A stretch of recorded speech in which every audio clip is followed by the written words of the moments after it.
two of my seniors at the bar.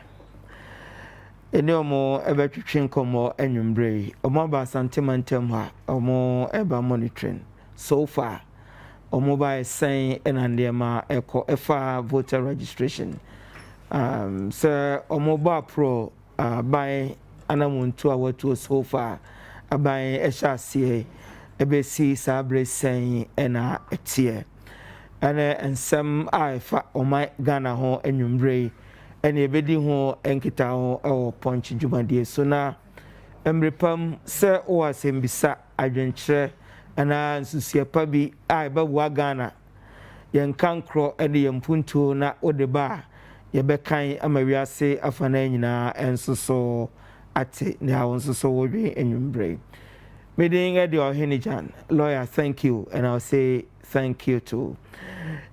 Enyumbre ya transi sene medical aka my special guest Honorable Ursula Owusu-Ekuful, Minister for Communications or her enyumbre Honorable Amankwah na bokode dumiara medasi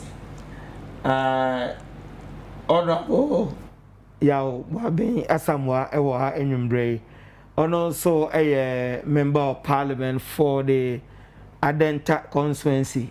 Also and a new patriotic party, national communication or your opinion or dano. Honorable Mama Wakaba. Yeah. Now, Bokodi. A senior council, Radio Roma. Me pese me committee content be our. Me 12 years at the bar, Ecotatino, me a bamodiana, Babo Post. Especially when make a sign, Mamma who say, me deep lame. Yes, yes, me pen massive. So no, and nobody dance yes, a very old me and I may some mad. Oh, but a bemo because them in himself track record. Because I won't pay mass my bemo. He does see him say a malo fool. Oh, yeah, do our feeder. He was a legal aid officer for feeder for many years. What's my match? They don't know what they're talking about. Okay, so and you embrace Oregon children to see an ass in the Bible. Honorable, so we mentioned say influence chain. The Dinkai voter registration exercise cost so far. Majidi yes, I would do a near day. And I want to so about pro Accra. Say and so far uno. Yo, mammy chair motive for ne masha for na eme ni jesi ABP Ashanti memo enumre ba hache mafem kakra. Enti meda communication for asese omo insist say membra na many abegin so pa since me ba ha anape. Sisi a nye edru empempenso a edru ne zi nyina wo se ekotro yindin ne atumi ato aba abato mre December nim na nsa na ehase no krapo no ye kwa pro kobo dewro se amanfo nyina ye hase ye mfa ye hunyim se ne emayen edimu se amai mapa no ene se yetumi kire ya adwen ewo omo a omunna yemanya no se mampani ana mahwebadwafo na yemmoa yamamu no ewo mamu ha eno na ma yen ne ahoho a eti ntem wa ha yi ensunsun ye ba yi mu yen ye wo sa akwanya no omo ni sa akwanya no enti eye nyina asede se yenso ye de yen ho gi na so betumi ato aba wontu bintu aba ne nyina gina se udin beko abato enwuma enhumanim ne efre no voters register no ti kwa pro wa fine ene amamfo di nkomo se ekyerɛkyerɛ won senti e wo se omukotwuro won din no ansana ye hye dwumadie na se dwumadie ne se hye ase ne soso no yen soso ye chimu abia ede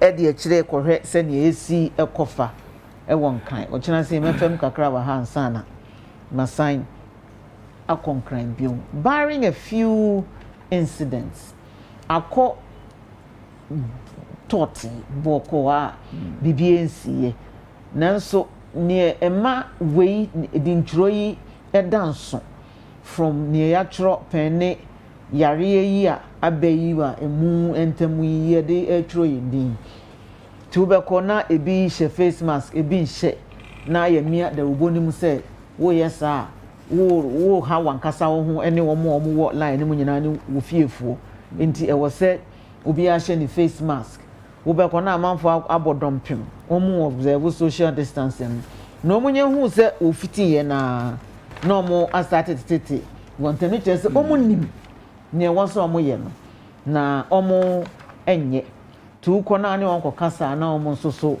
ehu stations ni nyina nso se de yi sika ye no ne de hohoro ye nsa ne sanitizer ni nyina bi wo hono mu a ye nurse wo ho a ono so be check wo temperature nti ne mesre ne se me ba na mo bodawuro ewo mu station so se ye nyina enhihye na aban de egu akwan mu no ye ni so nya saa yare ebeginsem eginsem so ebe ha ye nyina nti se ye se de ati ha yi a ekwan de da ye ntami ye ni obia edinkita ho a ye ma kwan na ye ntam saa eno no emma yare no ensai ne wote wo nchen no so betumi adi ntaho mebe ya na mekan bibi se hairdresser bi osede ewa manone no no anya yare ni bi enso na ne ho ye ne din ne ho odin o ye symptomatic nti no ko adwuma but o share mask throughout nti omo a oye wo nti 136 osede no omu bia ni ho a yare ni bi e kan wo. That's interesting. Yes. Enti mask no etimi prevent transmission of the virus. Enti siye nyina ye disu na ye de ye adwuma ebeboa yen ama cycle of infections no yetumi abriki na afa nyina ye ho atoye. Eye ntam a na ebetumi asi ye ndada mu aboye mbra normal. Ya anye na ye bu emra ne so ne ye de ye pe a ube kom ya mia bebre omo feel ze omo de yare no enka won minim so omo ye nyame o so omo ye super men or women no na se ye nyina ye ti nkwam ye moje de afusane we mu ya ye koye bai de ye betumi enya yare ni bi ne nso ye de asai enkrofo nti ye di so a ebeboa ye di je ne so ebeboa ye nyina so far a few incidents nso ayate ne se basabasa yo esi one or two places esi ebi esi wo Ashanti mu ha then crime crow area ho so yesi bibisa esi ye na me de metumi aka afa ho ne se ye de bia ye meten abato mre ewodododio enti enhu hia se ye nyina ye betu saa anamon no nye se na ye koye bibia da boya ne nkyerɛkyerɛ ya ye de man amanfo se omunko exercise tumi na emrane dia mrapon dia ma won keke na obi na ne bonyo a organizing crofo no moto share me so ebubo mani so epreprane. It is not a pleasant thing. Now I wouldn't wish it on my worst enemy. It is totally unnecessary. If you say ye adwenkyere keke ye control ye ndin near to me atoaba na ye ama na do dankwa Akufo Addo December 7th. That's all. And no interest obi one me enya adwen efa baby a me kotoma banafa no o meton hye me so o mprepra me nti omo a omo ye sa hye nkrofo kutu panso na omo di se adwuma no mesrese omo nya adwen sakra na omo nyai ye nya so wo mu nso so a ye ma emra no ni woni se ne emra esie. That's the only way I betumi etu sa etutra asemone wukasem ya nkrofo bi enije hu wo ye memu ha no ase. So basically those are the comments I may war about registration no na ehu hia pa yi if is about wo ho insunsuaso. Bedasi mesan aba unchen Honorable Ursula Owusu-Ekuful ene no twetwe nkomo enwumre punch jumadie so ewo Kessben television o sign eti ewo Kessben radio enwumre. The impression so far on the ongoing voter registration. Now, Electoral Commission for Benin say we release our Madaba Bonchen and Crofobinam. And was saying crowdfunding say a registration kits no crowd omo use no a old and obsolete machines. Now omo the release about one thing say enye no cre omo the pictures cra e da toto ha who say the old one no any new one send it no bibia why registration bia no me have experienced it you realize say new one no and the old one sato so no matter send your one side bia no it takes your fingers unlike previously now we confirm we few sa and in the account so omo refute sa de no say krofo enama e de sa propaganda no ne nam amonten enye no kre and I'm sure say we'll take note of sa release our electoral commission and I'm impressed with so far the way omo entwin to say ankanena tembia media no na Ghana be horo musa before ombeba bonten be ya no now they let the citizen know our my institutes every Wednesday and every Friday omo press briefing so every day omo my update and as a development about registration exercise my own so far nipa I register one each region so there's transparency in the work that they are doing and it's commendable almost Fuma will say it but so far things say they deserve a commendation so that I be encourage them to do more. Now remember honorable Buabeng-Asamoah honorable so far what pro bono registration there question Edwasi amenchia mesmenchia watie for ane omo hwe na membo Kessben abaso punch me maso da yes me maso da na ebibe atwam na abrosan me grumo pa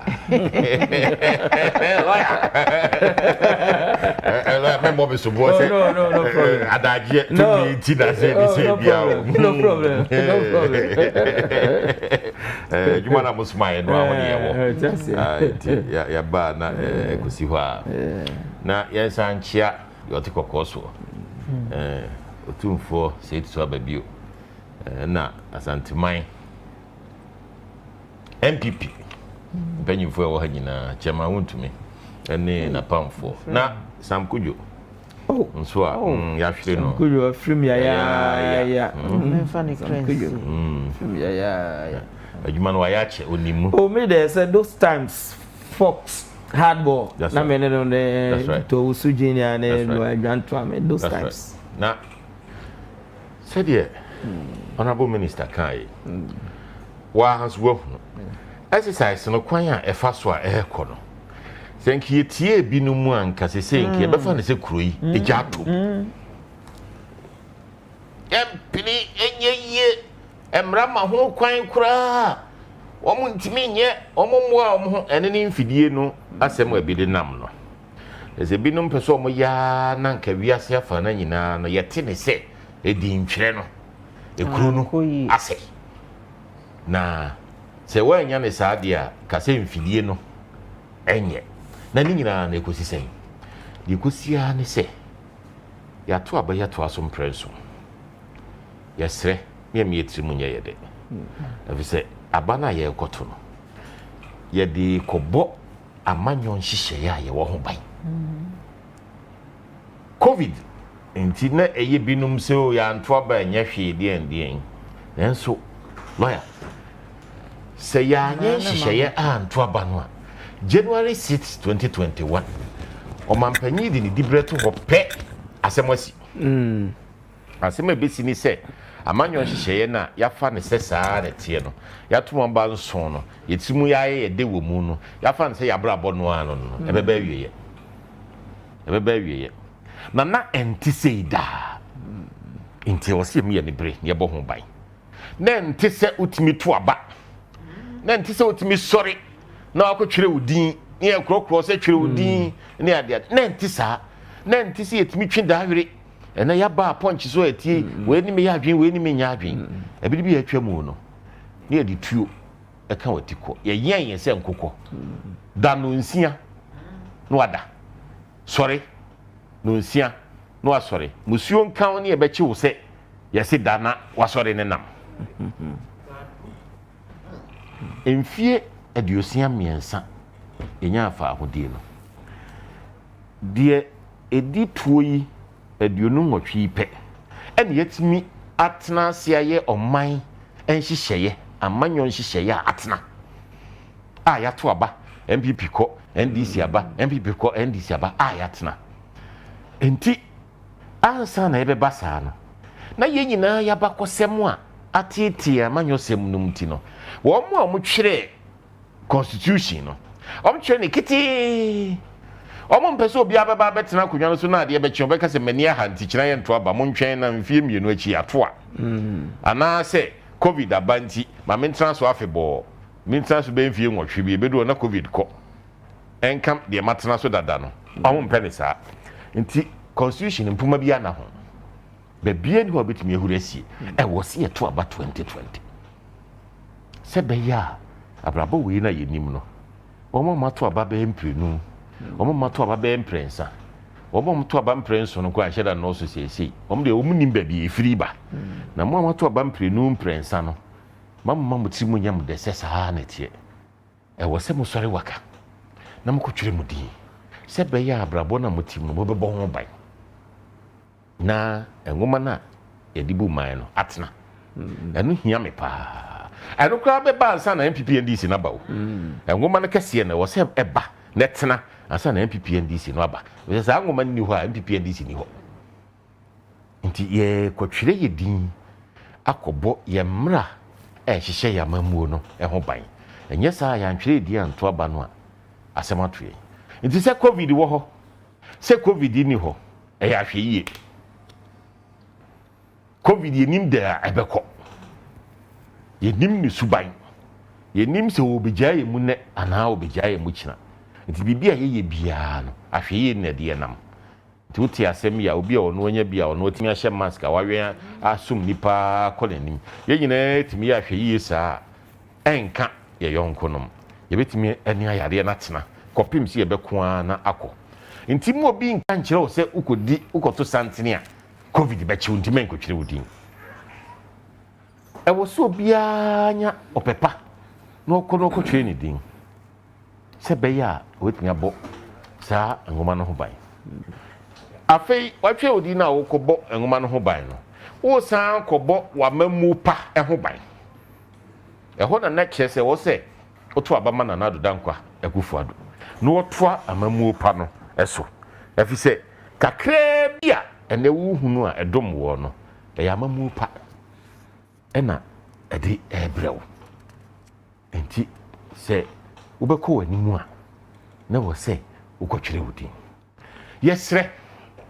Yesre obi wo ho a o se o medie mekọ na santene no wa mekọ tra odon hwire miensa enan enum no de meni adaje wadaje no a wanya ne sesei no e ya abato na mo wadaje no abasa na wanya bibi ye obi wo ho a o se o mi twa me ho abasisi a okwa o mabiem obi wo ho a o se o lawyer beto enti mekọ na line no akra ma mekọ tena fie na lawyer de onko di line num no onko twere di nkoto no omo wo ho ban na wo de odi adaje na omo a enye kra ne wo mo a amamu pa no ombeka se minya amedie enti matie ni ayira minya bifo no omo pinu nwotwe se nko omo tine omo ho to aba enka nkrofo yi amfa ya anko nante kwawe so emfie nwotwe pinu nwotwe no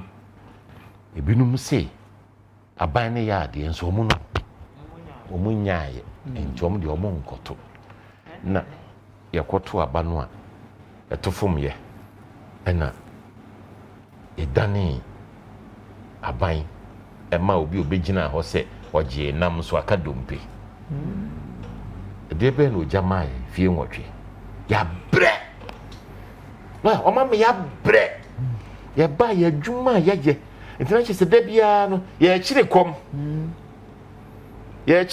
yes na ya jai na o ma bedi ni nyina na o ma se eni se eto aso se bio nti ekoma ya chire no mfie na we no ho mfaso ene se wo ka kotwere odin unya ya ene ade chi a obenya wo so yonko nya na che se aben efise se de tie bia do benya ansa na obi enya e oba abro mokura ebi de ba no pa ebi de ba bia ebi de ba bi so akatua no pepepe enu nti apro na ye kono de mimi hu ni se edom no piate ase se omoda achi kro mo nsem to man tena fie covid mpo no man tena fie omma ma obia na adom se ehu num ne ade covid mpo oman tena fie nti ekoi pa ahyase de se na bo apiso bebre ansa ne nyina ebeka se omo nto ombo na covid dunia ade asese no de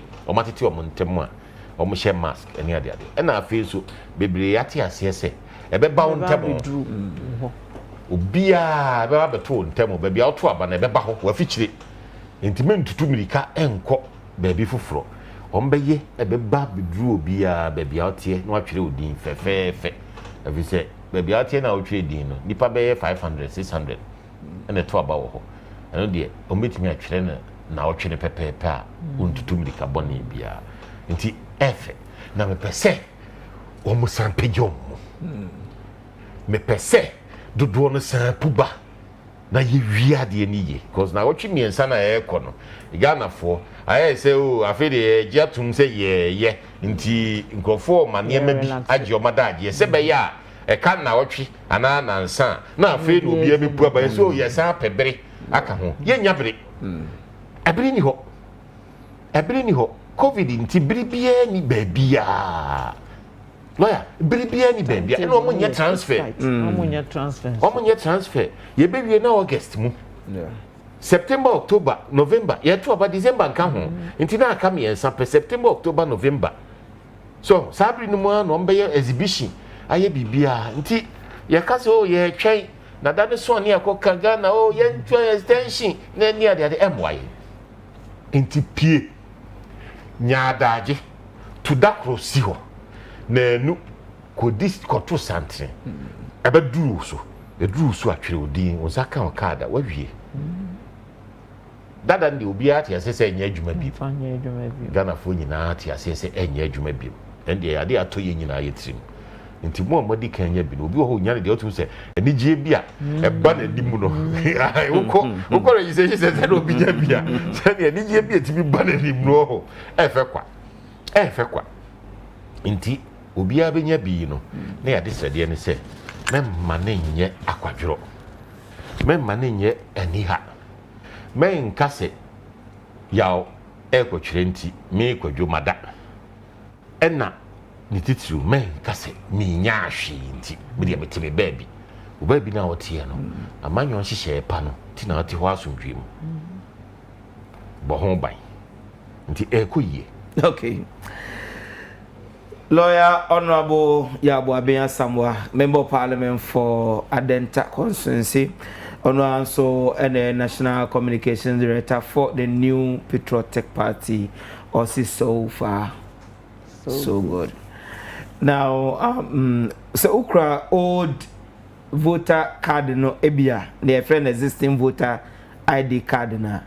They also want to say Supreme Court for ensema omukai a endro modin chiremu abeto abonten se ukra sa card no bia sa card no enya adwuma se wan ko register sei anko gi new card na achire na ye blue no na ne achire ne red dada no bi ende krawa ye sa registration we ehwie a sa card no untumi emfa enkoto aba untumi emfa enye hwee wo ye registration say ya no sa card no untumi emfa enkoye registration say na electoral commission for emra mo de ba bontin no echire mu pefe no enti no wa no akwanya da ho ma say obeje sa new card we bi na wo so ade kora na wo de card no ye na apart from say ebia wo de koto aba no watimi ayisu sa card no e de aye enti also bia bo modern say wonsa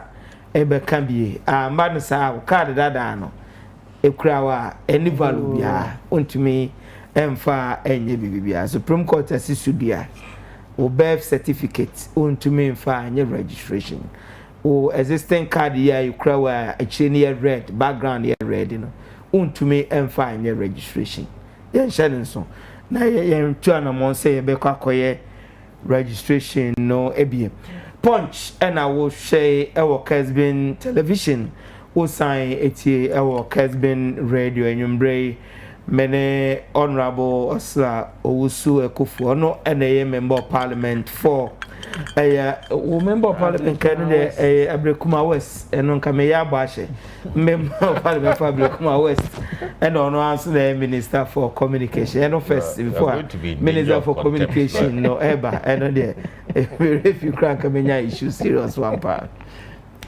Okay, so you're doing Ghana home enyumbre won so adwen kire won so so ene wasem bisa wo de bai be kenkan ama wi say afa na nyina enso so ate. Now remember asama his excellency president aka say NPP aye enyuma pa NPP e wo track record enti communicators no say e basa mo ye engagement bia wo ba bia mon magana fo enhu enipa na abanyaye ene say hu hia say Ghana fo besan amano emfie 9 na watimi aye ne ha chen na wadi ka ye baba no so baransa na no mumie no nyina ma make comment on this running mate issue among for twist do means that mean you see the word twist say right word just a brief comment on this one the Professor Nana Opoku asked the running mate to the former president John Dramani Mahama honorable so say why you buy there na ebi susu say o emba ye nsaka ye there ana Mempesa meka bibi na eno na wo ma no nso me de en be pack no kakrans the fact so we oba no nkyere se automatically e man nyina beto aba ama ye bona ba so se na manyoko finally omo enye gidie wo mamu ama omo etumi yi oba as running mate na hwe ya manyosem ne mu a eba eku eye nhyehyeye a ebie kwan ma emma dodo na ade won hoje amanyosem mu a na MPP ye free time after the boycott no MPP enya ma ewo fourth parliament yimu fourth you can say fourth republic ye parliament abanimu sin party bia sisi Accra ye doso emma ewo MPP side no e doso sin NDC even primaries here I call ye crapo NDC for results ne by na feel say omo ayade yen MPP ye 24 candidates emma and NDC ye 23 candidates enye likely see nyina ye be winning yen seats me bompa ye say obi abeto aba ma oba ogina ewo ne mpeswa so de but statistically enye possible see nyina ye be winning yen seats na numpo yetumi ewini nyina ewini po a yenu 50 enti ye obi ko na se NDC wogidie wo mamu se omo so betumi aye bibi aboa oman yamamu a kana na konadu ebegina as ne one flag bearer no ko mo de ma no wo mo amfi ye di natem ehona ma ofi one party nim kote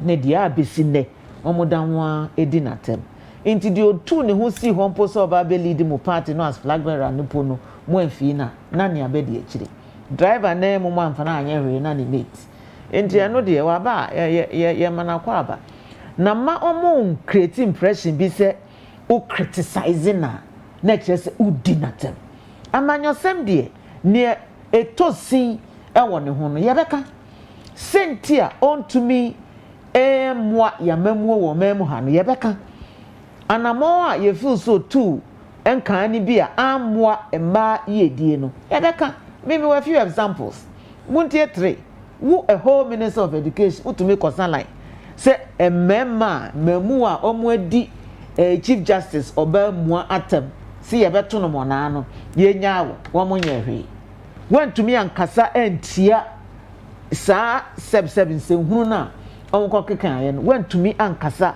entia ufo so say yenya wo mo nyehwe because na mo party ahye mo keten say mo nyina mo nsanlan mo nkonko sign petition no enti e hopo went to me and sorry enyina anko ama ema yedi a na ene a ope akonya bi so e de oto asie enti ya kasa da obeda ya kasa sorry abe sorry huri ube huri you won't demonstrate say independent courageous assessment of the situation of women in this country abetumi aye bibi e de aboaye nansan ya to ayawaso west wogon abano by election ni wie ya Lydia Seram Alasan eweniye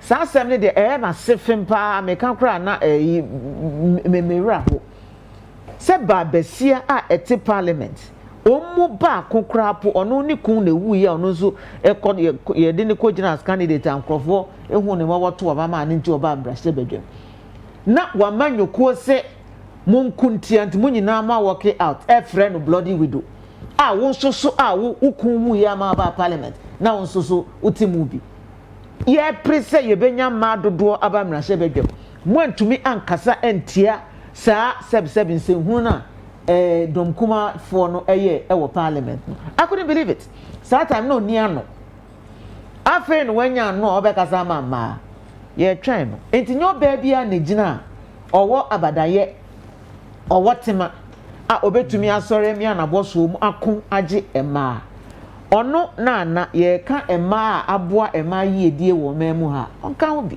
nyo no kotwa alawani mu ema ye school nkwala no anu omo wo school as minister for education now what is the single most important thing abetumi aye ama ema than to give them education ebetumi ama omo ejina won nanso abo won bra me se me maton bidie da enye school a me call ya kanya ne se me te ha se me ye lawyer ni Awurade adom ma baba be ye mrashe bedwani any minister school a me call ye any Awurade adom is what has made the difference between me and me te ha ene any me nkan na me ton bidie no enti si ye nhihye ya ebeboa ema titru because ema dos wo mem hasen na ema na omo nso etumi anya kwan akọ school a wa manyokuo ye as minister for education omo kutia free SHS na nso di mu akote omo ye 200 adverts against free SHS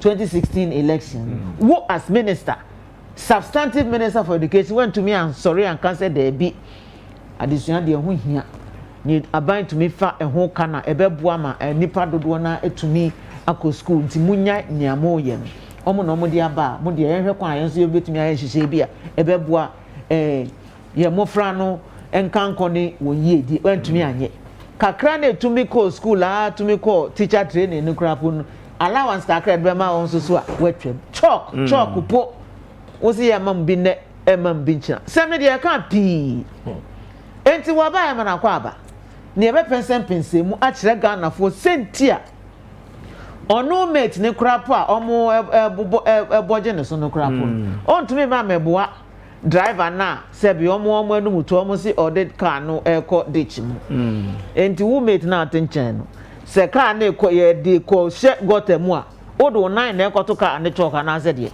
there na betumi aye to save the car from going into the ditch nothing. Okay. Yes. So maybe that's I may say the value is the same. She is not coming to add any value whatsoever. Enti omunya kan yenye ti. La. Who there by na as a attack on woman but means it should be. Who can we make Amankwah make no asem kakra wa. Please. Ne o ka ye no mitie ye no na ye me nwanwa se omo asalan e ka se wedding atem. Ne kire se want to me assess the capabilities as a running mate. E was here nyina ye won nsamrane when there's nothing to praise. He said nothing untoward. Sa no se kire mensa bonsu majority leader so anka sembia enimu. Na omo assess no as a candidate or that yeden abase ono nsoso ma megina abatuo ni bi na ye hwe se ubetumi aya na wontumi nye na omo nyina se ummo no ma se de meso abetra madwe wa he ya me se wo the value is the same wo mate na mu o driver na emu na da say na wo mate untumi ma meboa no you can't show up the inadequacies of your flag bearer na da ballot box ballot paper no eso enti wo de we supporting cast enti we can dismiss you in a few words because you can't add any value onimu won so a onhwe na pa kwesi emisata de na omo afa anye no na yi asekrabo na yere se onim ni enti omo asan line eba na yi because omo aduti ni kun no iye kra ya Buabeng asem no kan bon kan sem bia ya tenidie enti omo nyai kan na nyai tie NDC fo agi nipa no si bone ye twetwasi ni ye tutu nsem ni bia si baby na ye weave a whole mischief around it and then they answer almost said to your question answer and encourage all of us to follow the absurdity ye too many times it nya dia eba bedi kamera say hunu so menka just a quick one on that yembra we lawyer minister Kasafa okay. Press conference no ye mani there di say o ma to afa afi say na nye hot na no person de fa ho wie no aye da na di no afi ne wo so mo pe bibi fufuro ka no mo se sankomo no enti de ombeka ne say medidi ma atem omo sheda no mo kan sa omo sheda oba panyi pa wo NDC mo won ne di kan ya oto bo na Kwadu Agyeman Rollins ono so Kwadu Agyeman the so ne sako politics tete no 31st December tete no sa oba ne kwatena radio so ka se meya Buabeng se jina na Kwadu Agyeman yo oba 20 million adwuma on kan sa baby ada eni asema me kan enso na on pese o mo ka bibi foforo na nka de abufuo bi ba yesi ne ma nyina akotoba magina na Kwadu enso so nya no ntina mkofa na bae efisa mapi aya amanyose mo krom ha minister na tie na ye kai Gladys Asma no nyame inform kransie Christine Checha Teresa Tegu wo mo ne mu kire ya amanyose mo no me ma o man ka so me memma nti o mo kire ya do me ma no kire ya amanyose wo mo di tintimai wo ebere na ye di tuo etuo tin krofo so krom ha no mo gina mo o mo so a o mo twe so enti yeba amanyosem wo Ghana ha ye nhwe ne so yo ba ana ye bema ono ko jodo dio ma mema ko fasika ko to anche ne so NDC for mema fasika ko to anche ne so obuka so yo ba ndi amanyosem na no me nti me nyonko pa na hye won kutu pa so be dize adwuma no ni na tevanda po oyiwa edu wono kai ze me ne ko school pe wan kai kra nti we ni de ko ba ye ne se wo mu hunu se o ma ya mfomso no ya boss wa ya danedi no na mom tene fa ho na anye yie ade a press conference o me ye no chire pepepepepe se o mo ahu so ma to afo e fi se niema ye kan ye efa na manyo se ma wantimi anya no o mba be yi ano se enye ono na ye cabinet okay o ti ase to mo gitumu ensem na ye kan no ekuo ni gitumu no mo se atwa antro to me so se ye se o yoba no ntimi yema na ensem no mo gitumu o be yi ano se cabinet na eye nhyehyeye egu teacherfo enwuma ese teacherfo no mu ntuo mo ka etwetwetwa allowance mu ene adare na nye maame no a eye cabinet decision then na minister kasi so na cabinet a wo ye teacher ni pen wasun fefefe etime du vice chancellor wa ya de ya bo aba so se wo no wonim de wo de asom ewiase ni oman wa ya de na wo betna ho se besom uyonko teacherfo a wo se cabinet si twitwa o allowance mu no oman na wantumi anka no fe na se sabe no wantumi anka bia ene na your mama ka se monko furu ponko abeka se ponko no na mu abu na nya sa cabinet na nya do Mahama na na da no eno ni asem no cabinet no ankasa no nipa no oda cabinet na no wasa oni hwi ka osusu okasa wontimi nyina no na wonim de kura na ade te ho no a ono wo ka nsem a etia sa nim de no wontimi anyina no oti ho as education minister ni twitwa allowances na wo hwe oti ho as education minister ye ntua teacher foka wo mutena ye adwuma mfie miensa osituo mo ka boso miensa na oti ho hwe Where the track class or your teacher, a yet more ding. A class or your teacher, bro. Now, to one watch you to say, Sabrin, the cabinet neck and I'm here and you me mistake. Now, Nippon or that's our cabinet, none of cars, and your man, Mao, yeah. And then I could in a cow in the mirror. Now, and son of my cabinet and do me, and dear, I'm over candy and I'm over here, Buagana. What do you mean, yes, she won't mean coffee? Into a morning, and this is for him, somebody didn't matter. Okay. And my Wagana hanging in a end is for Cacrebi, no titi, kubi, a tutu dean, and non person comedian. Yeah, Jiwa no sibone. Near to me, young person, near do what I'm Jane Nana, Upoquajima. Your Bonabasso say, or no, a Juma, why you pay, and then Yaman yourself.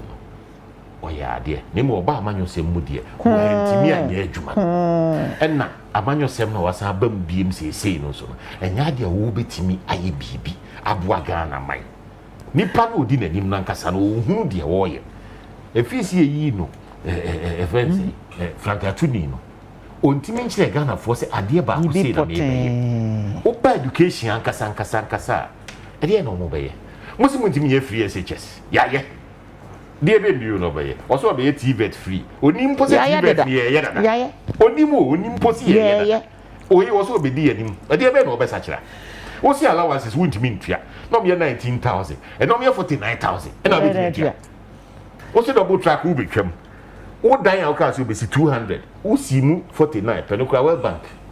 And your World Bank and went to be and see Bakukra. And then you see structures bro 900. And then I obey. And then I obey. The records. The records. Oh, come to the records themselves. Oh, maybe put it just to show. Say on the education front, no. Mammy involved. And you clear say, Ankuyi. Well, who know Juman and so. And now, Papa no, or Tiwana, or dinner chill, one on arm and Ankuyi. Went near and share economy, so no matter me, Sika 7 1 na a war education, went near yet. And yet, and then of she is society. She is society according to Honorable Lawyer Buabeng-Asamoah Enyumbre Punch Jumadie. Kessben television osan eti Kessben radio enyumbre messages kakra abame memobo sutaw na embra the next issue. Good evening, lawyer. NDC no has no message for Ghanaian. Let's go and register to vote for Nanado come December 7 a free fighter Samuel Listowell and a day we eba enyumbre. Nana is not living up to expectation. Meanwhile, NDC is not an option for Amagana, Rachos, Port Harcourt, Nigeria, and a day we eba enyumbre. Maxwell Sefa Bonsu Aguna Crackroom says, lawyer, when will NDC and Mahama be serious in our politics? Their argument that Nana Jane Opokwajiman is a PhD holder makes her competent in Ghana does not hold. We are PhD holders in MPP who are polling station executives. We need a break from this incompetent family. Regards to Ejusu Bruni inside Ejuso constituency. OPK Goso says Mahama and Jenana are both super incompetent, so the value is the same. After collapsing our educational sector and all the sectors of the economy for 8 years, with their creative and share, by visionary and competent and adult Dr. Baumia and NPP government have fixed all the mess they created. So Nana has performed better, and one good turn deserves another. So 4 more years for him to do more. Regards to Honorable Martin Ajay Mensah Kosa, incoming MPP MP for Techiman South, Honorable Buabeng, Honorable Ursula Owusu, and Jennifer Quinn, Deputy NPP National Communication Director.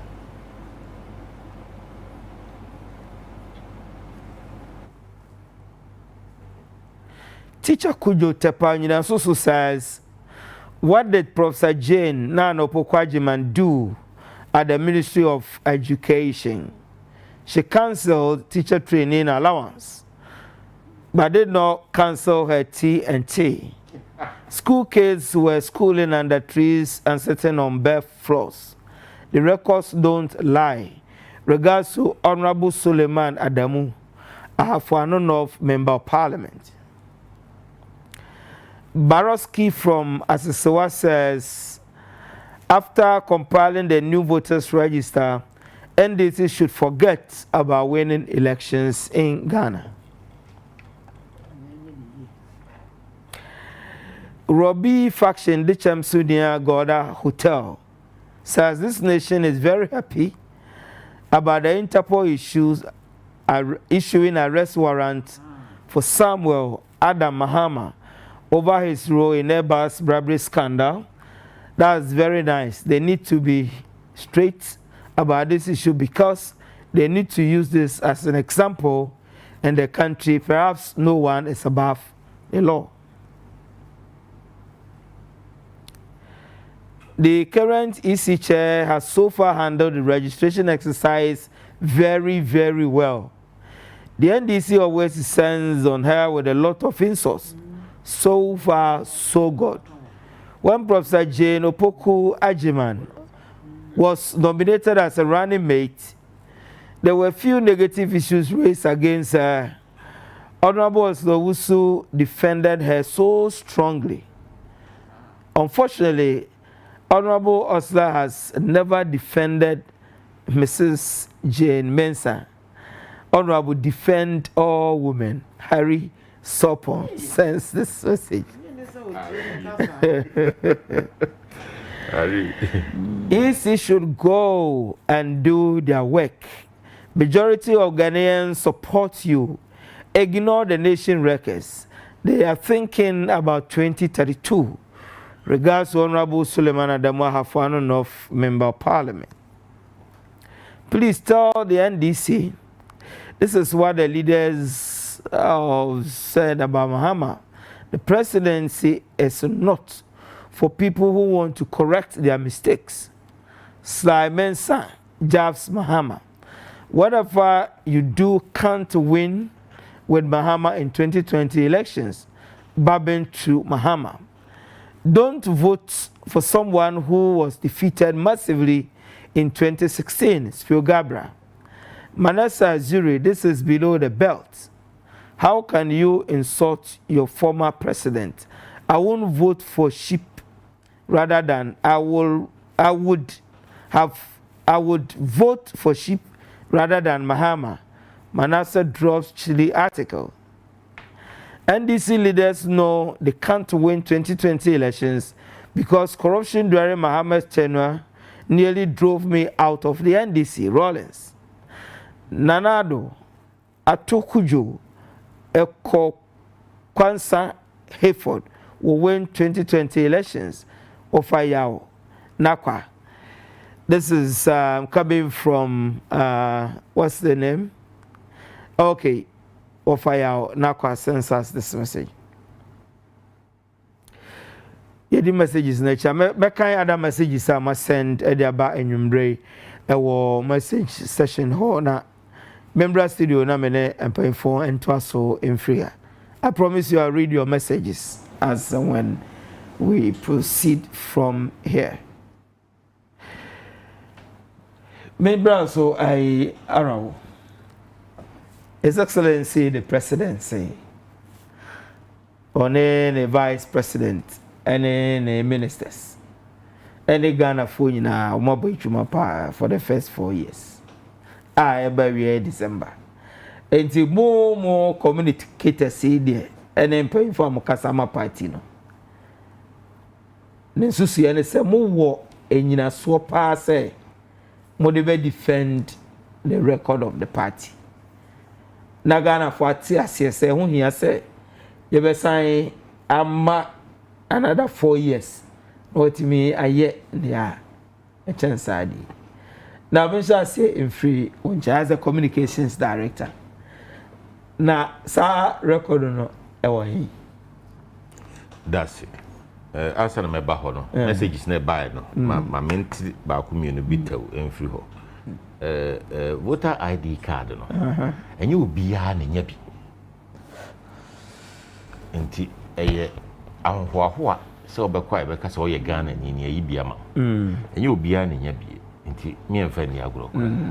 Ehu hia. Ma me fa we ntwam ma hu picture bia circulate social media.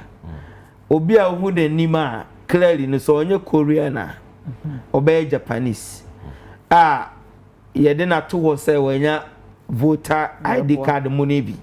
Now electoral commission for year no ne say so where background na color na wo background no enche say sa picture no electoral commission for any issue here. Because obi bia mo issue bia ma no hwe o background no picture na chi na ye blue. Yeah. When so color na wo the background na ye brown bi. Nti easy for say omo any issue card bi etisa Emma obi o ye foreigner e wo Ghana ha. And Akufo Addo omo e dey yesade we. So that is a quick one on Nti enye obi a nya bi. Obi o ho ano ne kondo. Enso onya. Ba card ni nyamia di say ye issue near the man na some say a sunsun bi ba na me kanwa me je me there as a so ba who say yes I've got it what's that kind ya who say anyway what be kire there me nya ya na agents na it on say oh please and I'm say tobo man feeling kakra before I precious is a precious it's very very important it also me no NDC for no message in by NDC for no and they say ye did matem no na to ahye jimensa so a superman womo foro da bia so bi no en share da ko apam ansa kura so wotena kunwa no so no wotena kunwa so no ko ho apam se ma ne ho nto no da share da o enti de ye ni nyina share da any card banza mde ne nam ne afidie ne nye ne ni nyina amasheda se be ya ne honto no nso omo no se omo pem asem eto so miensa wa hu Rollins video no wa hu bi Rollins se ya tie eno so kan ho bi na ahye om so makoyi ma me no mo kire wo mo na ejin na no poku jin na no poku ajman Rollins se John Mahama edisika ato 2020 no a onim se onya se be obeboa no ho akọ 2024 Jomama dae so nyina boni petri onyane ene baomia efise omudi nkuguo no omo chini ye omko aprobo no de omo report no ka che omo no se biribia baomia be kasa bia no munye obi ma ne yia no nti amwa wo ndi Jomama no opi obi ti se baomia a one ne benantie enipa no a omo se suban ni nyina no omo so omonye omo ni nachi omo nyina kobisa omo se omo nye omo dana se nso baba kodi nkugu 2020 no mo ho ani masie ono nkwanko oti onko ye na ade enti na afei no opi obi a ni kon no se one ne beba be gira 2024 no esi waje atum se 2020 de ekọ aye nkugu na wasan hye ne ho kiti se nyame ma ne nkwankwan de obetre mu atumirika no atuatua akofim so obenya enti ompese obia wo NDC no obenya ahoden ene no abetentam ena ma wakofa jina na opoku ajima onimse maame ne ho dwa nya de maame no ebeboa no ho so ne bepere enkunyimbie 2024 ewo NDC mu ansana obepre president Rollins adani nyina edi na ni nyina ne ati dada nti ade no makoye ne de nyame anim ne nkugu onwom se de obeti bia nkugu onwom na afidie ni nye nkugu onwom ene yi bia makoria ni nkugu onwom ene omu ni NPP wiem nkugu onwom ezom nim zoma di nkugu dada na fe yemra track record ya de ne ye papa ti yemra eno so se ho ne ebe se ya da bia ya de ne ye papa spend time there every bia no ye be ye election campaign nka o mampanyi obehia communicators nyina e wo dem na watuyafo na wa kire yen sa election no ne fapim ne nani so ade hunu potin o ni so ade hunu kese a o de nam ne mom no sa election ne ma titiri bi opese boss ne ade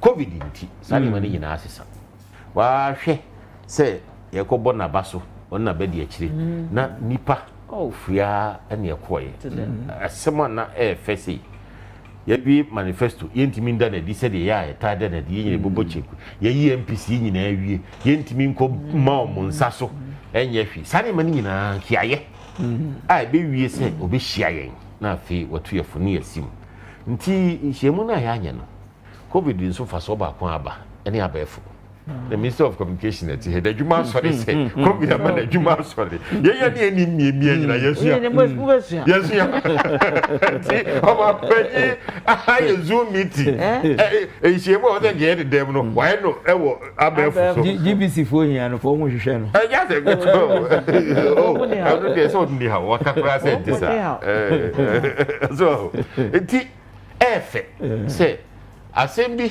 safwa akohini asembi pono na yaye na da dia ma wi asafa na nyina ehu no nti afutuo no ode ma ye no ejina ne na so pa osi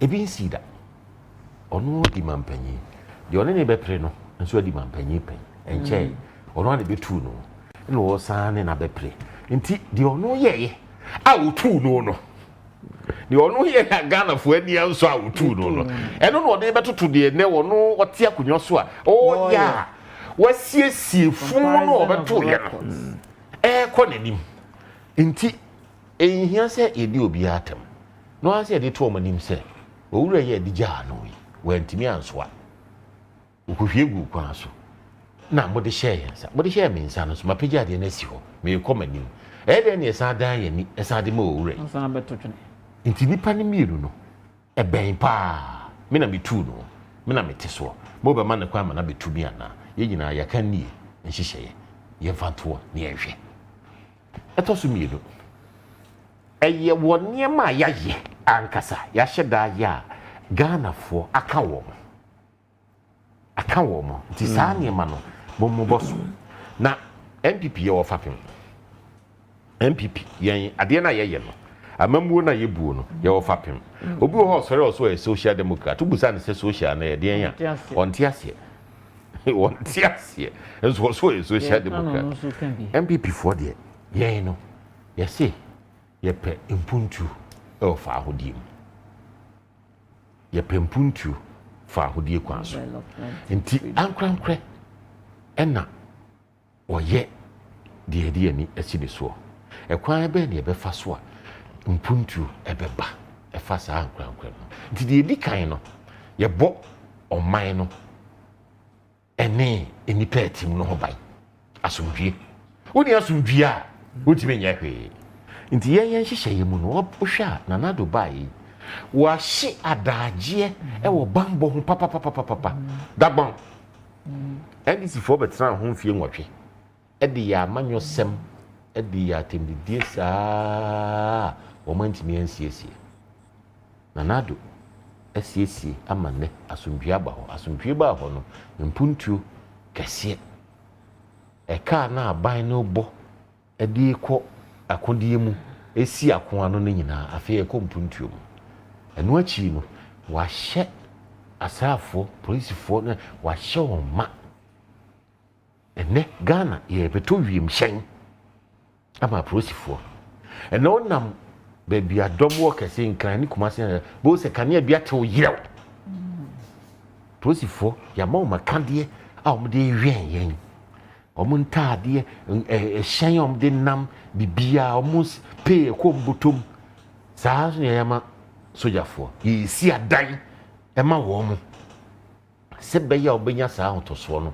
no ma boye ho ban afise ye boye ho ban a ne ye bekoye ni te edi kan ya ye saa de a great achievement ye moso kesi nti nkrofo hu se ekoso nso ya ye pa ndc fo ntimi anya peacekeeping allowance ko no mtichobo peacekeeping allowance no mtichobo o ntimi anya o ntimi ama polisi fo ampejo mu o ntimi ama soja fo ampejo mu o ntimi ansiesie dabo nti eno ndi kan etoso mienu ye fapem no ye ba ho ba awie na afie no ye ma wakwanya a obetimi de wankasa onim de adenden efse wo no opeja o hyran na okron na ba yedua kese ankrofo betimi atena edua na se agye mframa so ate ase nti ye toso mi no na saa hyehyeye no e ka ho bi pa na de pagya constitution no na wiase afa na nyina no so na se edi ahim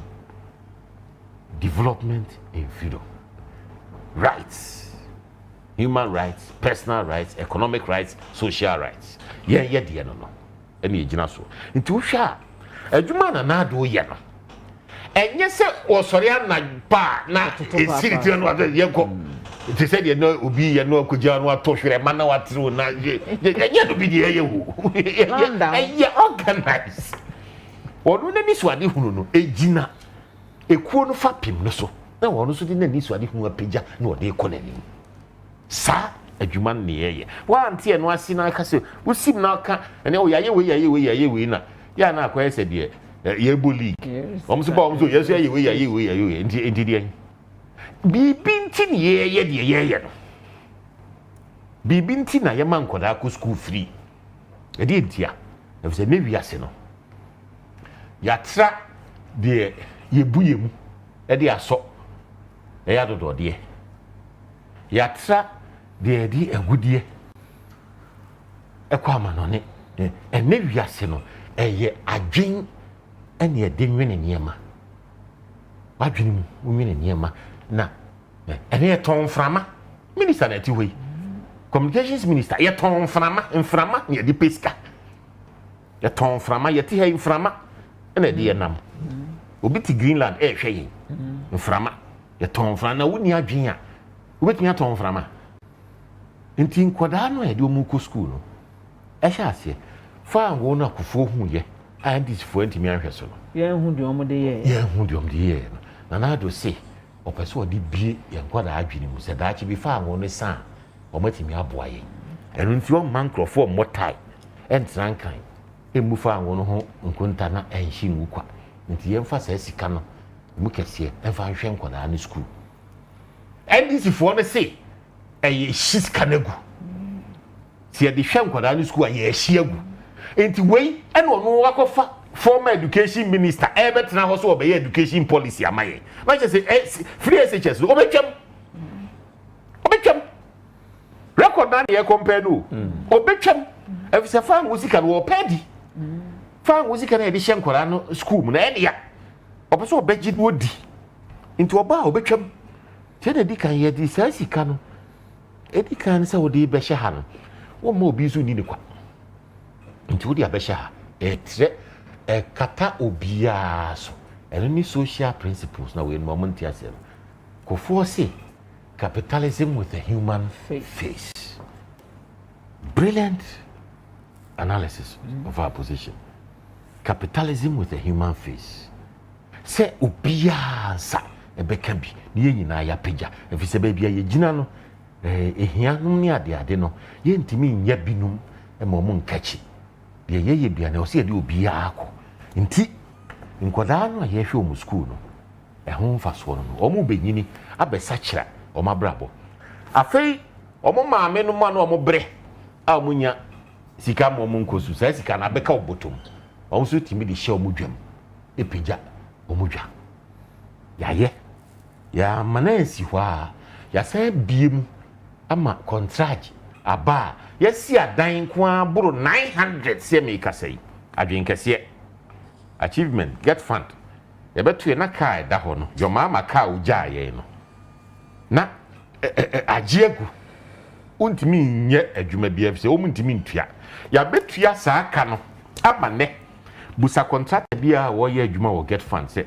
ukoye na do certificate ko acha na otwimi enso betua nti ne contract bia person ye get fund project ndisi for no wo mu 200 no mo kan ye no a e block 200 no mtimi si 49 me da bia me kam si 23 pe no msi ewie World Bank de ne pe ya ka ni nyina fechire sa na film declare 49 ya ka no we na okay ye timi di get fund adwen kese akọbọ bosia asi adan kwa pem wo school ni nyina mu nti double track no a NDC for edi atro se double track ti nkola an benyem no ye be ye free ho na na nkola an benyem no se ye mo mu free school enkotena fie covid nti na covid yo monyem so what do you want me messing about on chain beam na ya to afi amatu ami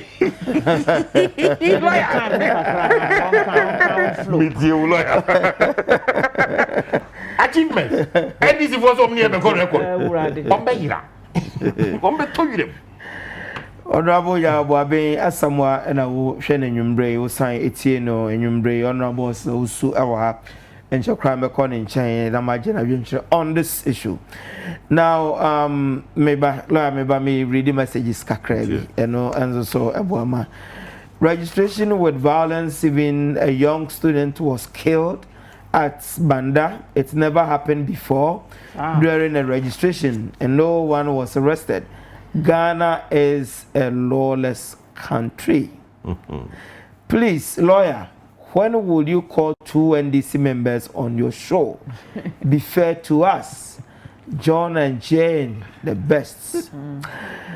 Okay, producers, over to you. When are you calling 2 NDC members to the show? Obviously, when 2 NDC members available, they will be called to the show.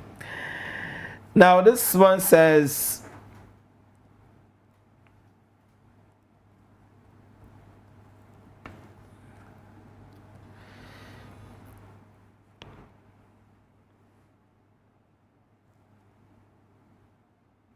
the new voters register will surely maintain NDC in opposition forever because they have nothing good for Ghanaians. 4 more years for Nana and Honorable Suleiman Adamu, Member of Parliament for Hafu. I don't know, from Henry Tepper, sending us this one. Once a good evening to you, lawyer. Your guest today has spoken well tonight. They should keep on with the message across from Ajawusu da Costa, Kwapia, electoral area coordinator for Mina constituency. Thank you, lawyer. And I will say thank you too. OPK, I read your message somewhere. Has NDC finished with their primaries? When I know Usu want to know. Alawa no about I am in level 100. So 4 more for Nana. Hey, obviously Alawa naba. Alawa naba dia munkai mi why. Alawa joma was with me. Alawa naba. Obviously aba. Please Alawa naba mun confirm na. Mo Amankwah yana omo awaza musendi become omo no masendi mafodi bi akomo. Prof Sanana should not forget that we know it was during her tenure as Vice Chancellor and Minister that Cape Coast certificates were sold at the marketplace. Hey.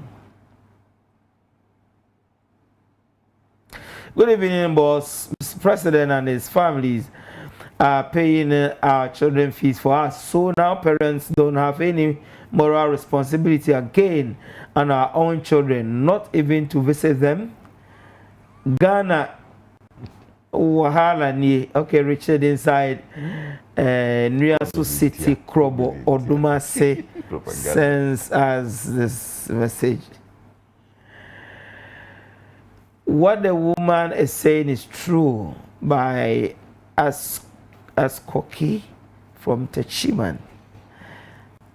Lawyer Madam Jane Mensah is just as Master, please belated birthday to my mom, Mrs. Rosa Senso Atoyoko, Sister Ya Atoyoko sends this one. Okay. NDC have nothing good to offer Ghanaians. 4 more years for Nana to do more. Frank Chumasi Asim for sends this one. Please, Madam Mosla, I think you will be happy if Nanado took you as his vice. Jealousy?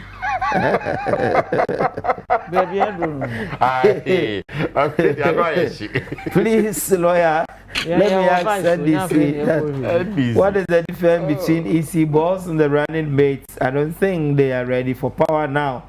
Still 4 more years for Nana to do more. Dr. Emmanuel Mafo of Foricrom MP to do more. Kennedy from Senior Census, this one. This one says, good evening, lawyer Ohene Gyan. I am enjoying your program. Welcome to Kumasi Honorable Ursula Owusu. George Mafo Adum Pampas sends this message. Lawyer, I heard. Okay, I don't know what you've heard, but concerning Ohene, I don't know what you're talking about. Robbie Fashion Chapsunia Gorda Hotel. This nation is very happy about the Interpol issuing an arrest warrant for Samuel Adam Mahama over his role in the Airbus robbery scandal. That's very nice. They need to be straight about this issue because they need to use this as an example in this country. Teacher Kujo, I've read your message somewhere, I suppose. We can't wait to see the defeats of the NDC from Amos, Techiman. Okay, it's Techiman, one of the suburbs. Good evening, lawyer. Please, my regards to our able minister. Can the president enact a law that can or will lead to postponement of the election? Richard inside Wamfie, greetings to my lovely baby Perpetual. Well, would you want the president to decide when to organize elections and not when to? Anyway, the mandate of the EC to organize elections. And if you're talking about changing the law, maybe Parliament, but not the president. But anyway, good evening, Papa Lawyer. I'm happy tonight, Pa. This is what we want them to do. They should project the good works of the government and stop following NDC unnecessary argument. The old man is working tremendously, and Ghanaians must know that. Kwabena Ahafu Kenya sends us this message. It's all punch. Okay. Good evening, lawyer and your panel member. 2020 election is going to be based on records. MPP free SHS versus NDC progress free SHS. NDC cancellation of allowance versus MPP restoration of allowance. NDC 36 billion GDA scandal versus MPP planting for food and jobs. 4 more years for Nana to do more. Mahama and Gyan are ganging up against the free SHS. Ghanaians must ignore them. Amankwah Justice from US of A sends us this message. Asma Kwabra Jamfi from Samra Boy, Amankwah Western region says, NDC were having it in their green book that they have completed the road and a new SHS here in Samra Boy, and it is a lie. Mahama can't do anything good for us. He should go, okay, guinea fowl, I don't know what that means. And this is afraid that the SHS students, the rejected, will vote against them. That is why they are crying. Okay. This one says, this year's election will be based on records. Nanado has done it all. John Mahama and Gyan has nothing to prove to Ghanaians. Ghanaians are citizens but not spectators. We won't give Gyan Nana the chance to cancel free SHS that has been enjoyed by our students. My regards to Honorable J. Mensa Kosa, incoming MP for Techiman South. Chris Payne sends us this one from Techiman Bono East. Lawyer, thank you. I cannot afford to miss this program. Educative one, keep it up. Lawyer, please announce to my community members to follow government directives. Honorable George Osei Asumani sends us this one. Lawyer, I wish to welcome Honorable Osei and Honorable Buabeng to your show. I personally have my admiration for Honorable Ursula Owusu. Anytime I see this beautiful woman on any media platform, she makes my day. Lawyer, I need a WhatsApp number. I encourage her to keep it up. This one is coming from George Daboya. Hey. Yes. George Daboya. Yes. George. Okay. Good evening, lawyer. The only message the NDC has is J. Nana Ajiman. There's absolutely nothing in her. And I thank God Ghanaians are wiser than the propagandists.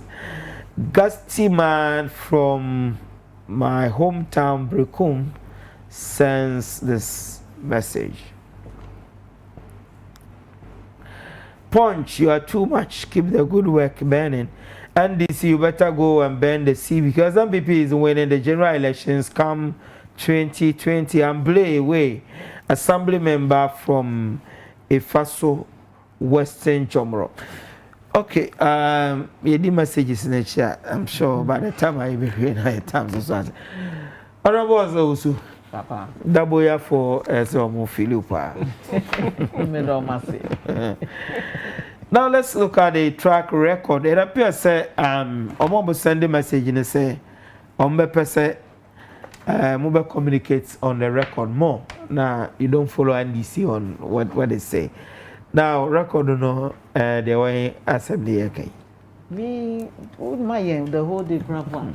Yen to me enka. Nti camera me jaya Buabeng-Asamoah no flow because I'm just going to repeat some of the things that may repeating them, but along the same lines. But me try to touch on a few. Maybe you see me the flight in a ban pay na me do airport na me nyesho say Kumasi airport na me nam na so me hu dan bi aye kukuru wo ho any construction work bi e cost gidigidi na me say hey Kumasi international airport no afei e na yesi the international airport already on record. Na enka ni bi ni yeti yenti obia airport bi ana yesi ya to the Kumasi International Airport. You spend $25 million. Ye this and bisa say. Danda na si hona. Signboard na yesisa ya de international kan. She Kumasi Airport. Any airport in term ye de international she mfimfini. Ena aeroplane runway na ye siesie mu kakra ye de kanea esisi mu no. Eno nema airport ye international airport ana. Because not much else was done. And you could see says can you go here? Yes, here international airport. Yempo imposing terminal building eba ewo honomu frame no yes esiho ye build it different another runway akaho na wufri abrochire nen hu hia so be kwa kosi nkran ansa na waba ha planes akese no tumi ba ha directly and no na money international airport no and no ye clear evidence of yenya ye tumi skakakra ye tumi kura na ye de ye adwumaso a amafo nyina hu se ampa yenya value for money we ni oman amamuo pano ye ba omo se ye discard nyina ya na me nyina amana ka dompi ti ye bebu man na me ye bebu man na ama ya hwe na nsem a ye ka in education ya Buabeng-Asamoah nyina 3.5 years spend ye di edis adwuma yu awamanya yen kapre enso adwen kese etumi epe nyansa kwan so ehwe yankasa yamfutuom ebi abosia kakra grants kakra na ye de aye enwumaso oil sika na ye hu ne edie eno ne de ahwe ama free SHS nkwalabe 800,000 anka omone aka etiranko mu nko school ono ene they have a chance at having a better future. Pualugu Dam the largest single investment in northern Ghana ever. Pualugu Dam niye kukuresi hono the largest single investment in northern Ghana. Bedani sa area ho nyina food plains ebetumi aboaye nkuayo ensem irrigation dams ayebeye wo betumi aboaye nkuayo sem ye no kwa dam ne the first hybrid solar any hydro dam yesie ewo memu ha ye ka sa asem no donkumafo mododo na mu free the northern part of this country omo boycott so the parliament.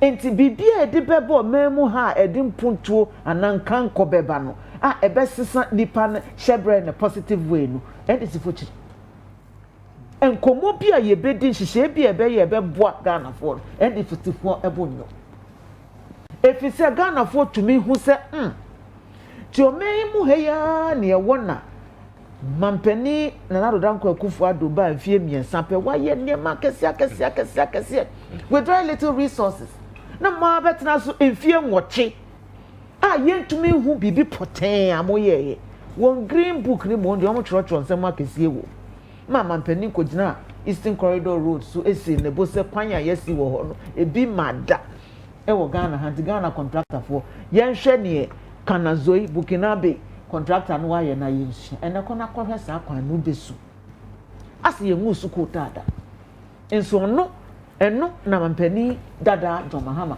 ene opresi yensan ema mampani di bre fama di biu o budget so se ebi sida ebi mada ewo omemu ha se na onye mu Ford yes no onim de wanya wo mu deda Oda Ford ni mo na ehome semfo o se Kanazoi ti on TV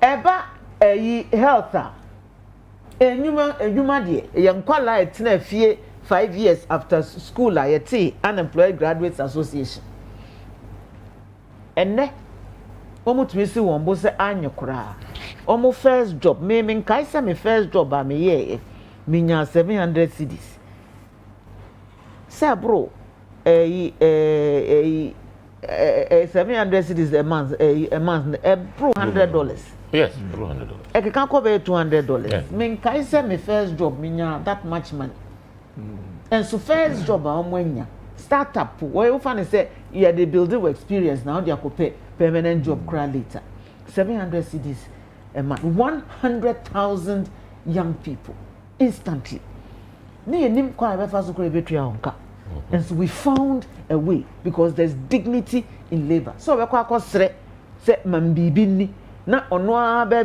kwa adwuma no anya bibi kakra abo ne ta na ta so at the end of the month dey ka pa adwuma mu ema no na man experience no na tua ne ka at the end of the month forestry kan ko be 60,000 70,000 no munya adwuma ewom emu so na ye ma yen akatua at the end of every month across every sector planting for food and jobs create jobs digitization here me danwi create adwuma ahuru bebre ni nyina na wo ho e wose ye you obi bi say me say the Ministry of Communications dey nyina na adwuma adwuma wo ho sa na ansa na wo ba he ye hu bibi papa bi ana mo ye wo ho na me say it was always there yes so hun kakra ni eja to ho because there was no coordinated plan of develop your economy said ya Buabeng-Asamoah yan your plan yan your program yan nim ye yes you formalizing your economy through technology into digitization niema na ye ni nyina plan da ho nya se ye no kwa say national ID digital property address system mobile money interoperability governance interventions ye nyina ni nyina plan da ho se betumi afa abefo kwan so na ya sesa yensika sem se de yesidi yenwuma wo memu ha na abreketa asehye ne proye ase abrano na ama sika yetua ni nyina nso akọ baby e wose ekọ no direct na adwuma e wose ye ne nso so yensa aka no entam yemfo how biem to Goro boy sembie ni ukope passport ayene uko register company Goro boy sembie ni I have an example we na nansen ya obi ko register company registrar general instantly enonya ne tin number enso within 24 hours na wenya notification from Adenta Municipal Assembly if you say ne adwuma no eho ena ewo agiringa no ho no baby right wenya notification instantly from Adenta say oma metua business operating license 100 cedis now betumi afa any of the listed electronic means so etua instantly ono entu ne nan anko so kwa akwaje license no because it is all linked new digital payments platform ayaye no a link sa agencies nyina if you are on it na say oye process your processes nyina into hona papa notification ko utu ya send it where you na bro electronically unsaka say me business operating license ni sika was say call assembly ne ho no ne nsa ka nya fe na obi ba be di akire ankra bi ko di akire na eno so wakwa wi a sika no egu ni boto ni nyina ka formalization of the economy no, and we are well on course. E-justice e-education ye-gusua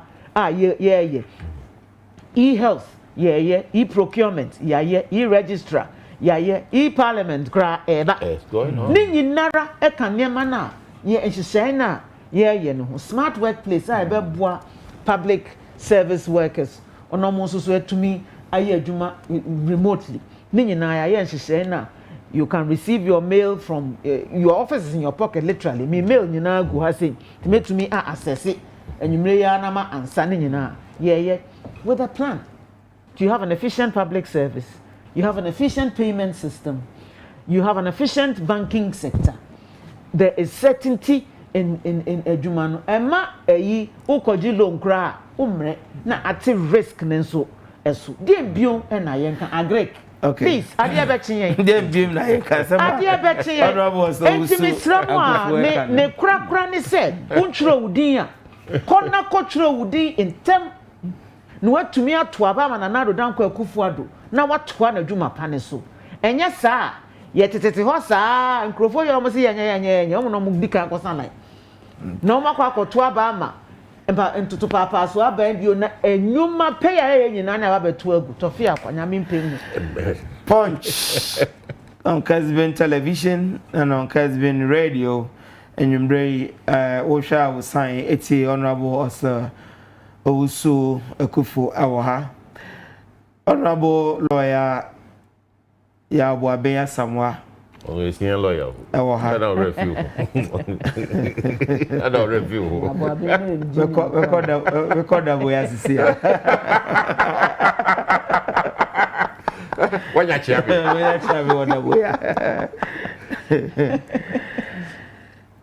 Joseph Obri Yabua, you are watching us live. Jizdek, good evening to you, Joseph Obri Yabua. What is Honorable Buabeng's position in the New Patriotic Party? I like him very much. I like his presentation. And he must learn how to talk. Peter from Nkwanta South Oti. Well, he is the National Communications Director for the New Patriotic Party. He is also a member of Parliament for the Adenta constituency. Ablekuma-West, member of Parliament, an astute politician, old age senior legal practitioner. Old age senior practitioner. You are very close to the wind. Senior practitioner. Close to the wind.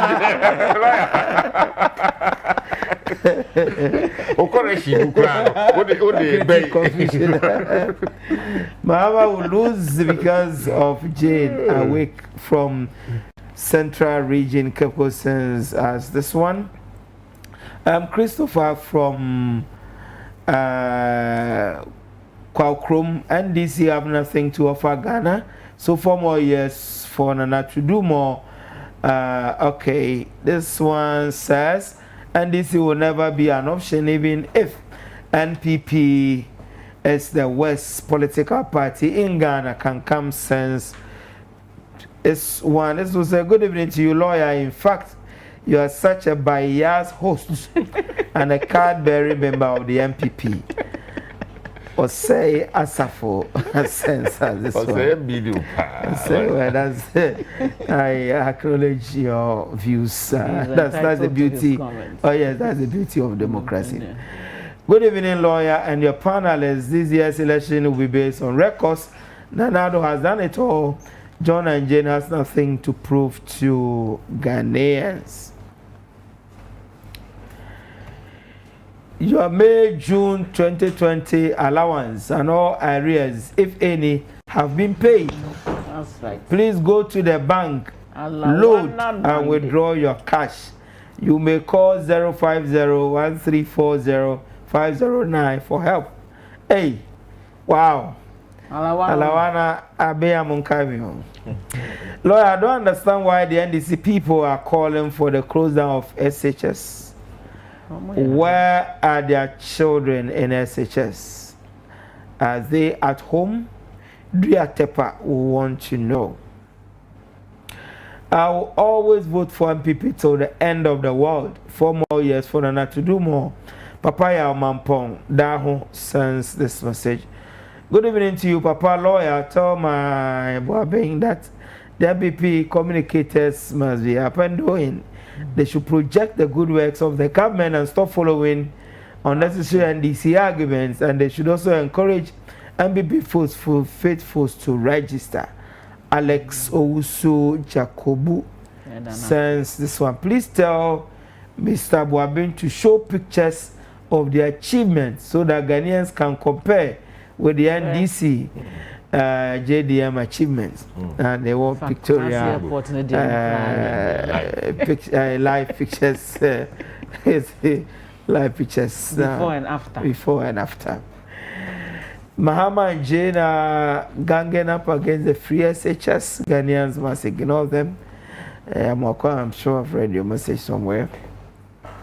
The NDC party to be watched. Mahama is just coming to loot because he has nothing to lose after his 4 years. Sami Buabeng-Asamoah says, you see how NDC propagandists behave?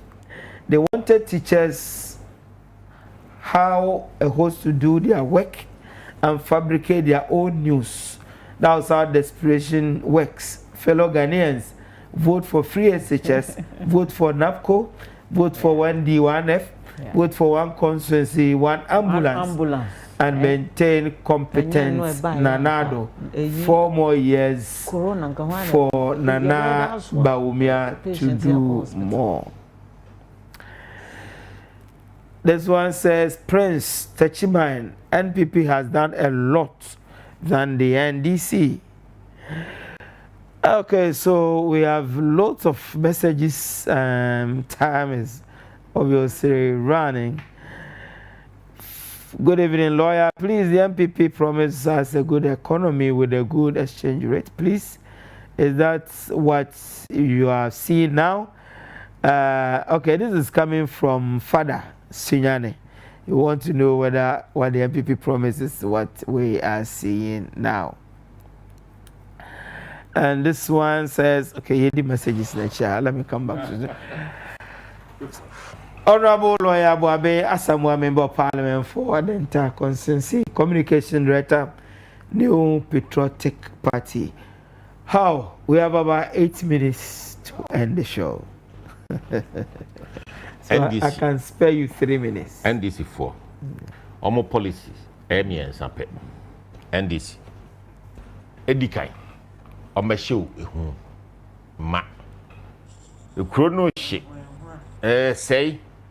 Registration ye ya buru mi ye kum nipa enso ko ho a uhunu se bibia sa ekoso NDC on be show ma yankoda covid amini yankoda ba kohwe na nhye di gu ho no etimi hwe ade no so ma ne konanim ense hwe de to so mienu omuntimi nye sa no mbeka chiro o we de entimi nye oh wait, where the intimate?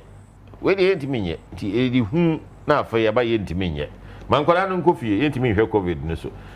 Yet mean trading, yet mean yes, no solutions are offered. Who saw when I said dinner no more perception in carbon bed any at for Omuntimin country. The chat for contract Kufu Anwa Sochi not Omdomonsa Ashasi. NDC 4. Yen ye share Ghana for bona ye buy no. And ye ma ye betu ye say NDC for su buy we.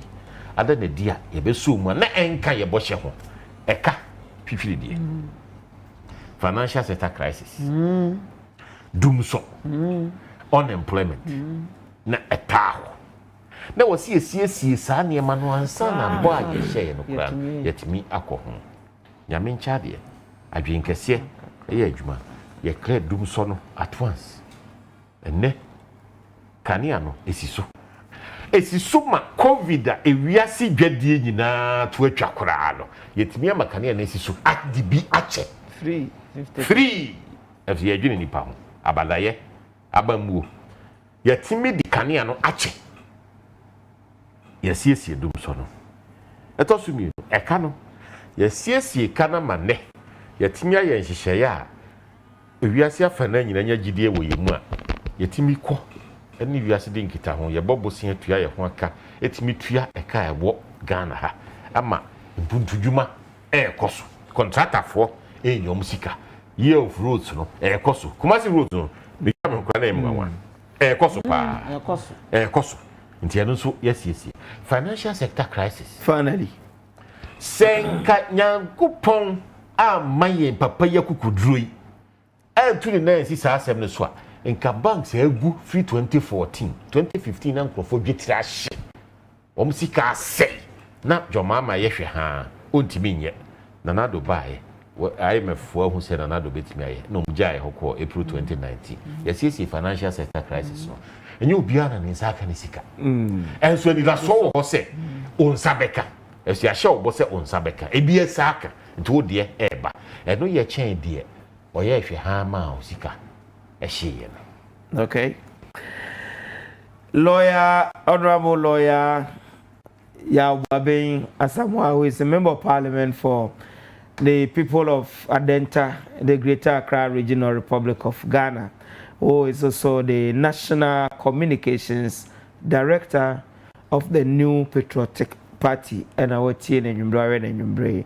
Honorable, so Honorable, I can spare 2 minutes. 2 minutes of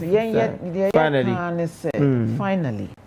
Ye magana for enidaso ama won ahwehye se adwuma no ye nwie aka kakra wo se ye na ye de ye mani si fapem papa so nanso ye si kwan no so a ye adwuma no wode toto NDC fo ho a ehunehuna etutrasem attendidie se ebufuo bia be se wo mu a bibia ekoso wo memu ha enya won fe ye wotan ye wontan ye wo se ye kasetia no media nka mefa ni o hye minkuran se ye yeba ebe ye asensa enidaso wo ho a nanado nyame okon nso se ye erade da ye erade ekon the battle is still the Lord's inti yenye nidaso se ebe ye efise ye hu signs say enema ba in all sectors. I will take that assurance.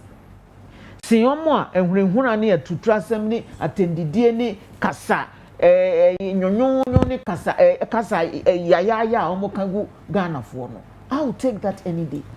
She say across the country na ahemfo bra NDC for say ma nkwan omo ma meye campaign wo ho fi say omo gu yankasa ya mamre ni ye nhyehyɛ omugu hufi yemfa buo emma empanimfo ene ahemfo ewo miamia horo omo nkwase ye kra de aka na yaka be bi egina de egina enuhu bi ani so bi ani fere bi ani sesuma ne yedi bo mai muni buo mo obi a ne kakra mbete wa hanso so ne se abatuo ya ye ba beto no awie namte ye ya seda abatuo obia wanya mfasupa bi afiri amamuo panimu no to santen akwakochiro ni din na December wa kyerɛ edo amana na rodanko Akufo Addo adanase ewo amamuo pa ene ebuo ni di a odi aba amamuo hu ewo omamu efe keke no nam biase afana bi